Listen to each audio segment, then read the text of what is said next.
त्या भगवान विष्णू सारख्या महात्म्यांना देखील दश अवतार घेऊन शेवटी जावंच लागलं. मग आपण तो विचार करत नाही. संत आपल्याला विचार करायला सांगतात, जाणे आहे हो सर्वासी करा विचार मनासी. पण मनामध्ये आपण कसला विचार करतो?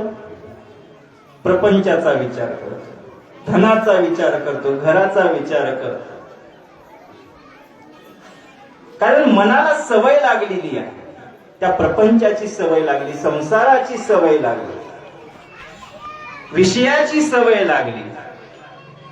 जोपर्यंत आपण त्यामधून सुटत नाही, संत विचार करतात की आपल्याला एक दिवस जायचं आहे. संत विवेक करतात की जाणं आहे तर मग आपण या देहाचं सार्थक करून घेऊन जाण्यातच फायदा. कारण शरीर हे दुर्लभ आहे. मानव जन्म हाची महालाभ, उपाय सुलभ सापडला. कारण मानवाचा देह हाच महालाभ.